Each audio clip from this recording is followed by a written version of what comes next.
Hi mga kagjenjen ko, welcome to my vlog.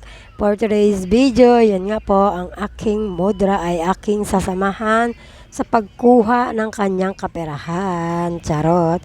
So yan nga po, kami ay nakalabas na ng aming lungga sa awa naman ng Diyos. Yan, lakad-lakad po kami sa labas dahil siya ay pinadala ng aking kapatid ng sustento. Charot. Siya ay pinadala ng pera ng aking kapatid. So, yan, sasamahan ko ang aking mudra sa kanyang pagkuha sa kanyang pera.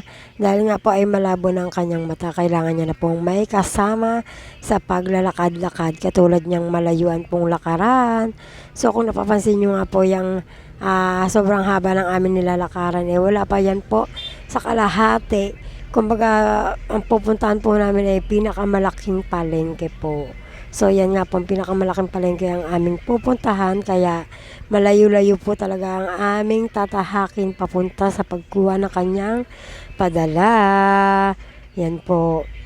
Malapit-lapit na rin naman po kami sa labasan, mga ka-jeng-jeng ko dyan, mga kananay. So, ayan na nga po.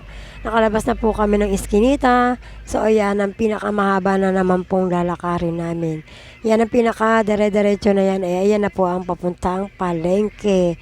Pero dun pa po kami sa pinakadulo ang aming pupuntahan para makuha ang kanyang padala. So, samahan nyo nga ako mga ka-jeng-jeng ko dyan sa paglibot sa aming malaking palengke. So, yan nga po, maaga-aga pa po kasi kami pumunta niyan kaya hindi pa siya masyadong maraming. Hindi pa masyadong maraming mga nakalabas na mga paninda. Pero, kung mga sobrang mga hapon-hapon na po kami pumunta dyan, makikita nyo punong-puno po ang daanan na yan. So, ngayon malugluwag pa nga po yan. Pero, kung mga hapon-hapon na po kami pumunta yan, makikita nyo po sobrang punong-puno po.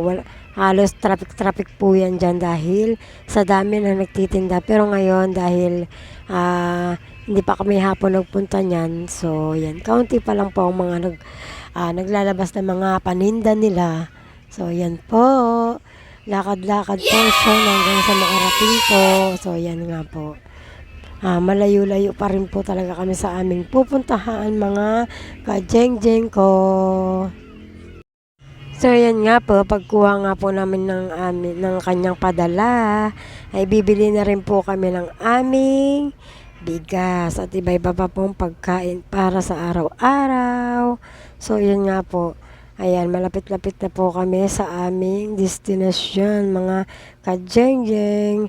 Ayan, makikita niyo po yung mga karito na mga nagtitinda. So, kaunti pa nga yan sa lagay na yan. Pero kung tutuusin, sobrang dami po talaga nagtitinda niyan. Ayan po. So, pagpasensyahan niyo na po ang aking boses niyan, mga ka-jeng-jeng ko. Dahil hirap pa rin po ako talaga magsalita dahil sa aking konting ubo na lang. So, yun po. Muntik na nga po kami maabutan ng ulan yan dahil umulan-ulan po yan. So, yun. Ayan ang mga paninda-paninda dyan sa aming palengke. Pero maluwag-luwag pa yan ngayong oras na yan. Pero pag bandang hapon na yan, sobrang dami ng mga paninda niyan at sikip na talaga ng daanan. Traffic na po talaga yan. Maluwag-luwag pa yan ngayon. So, yan.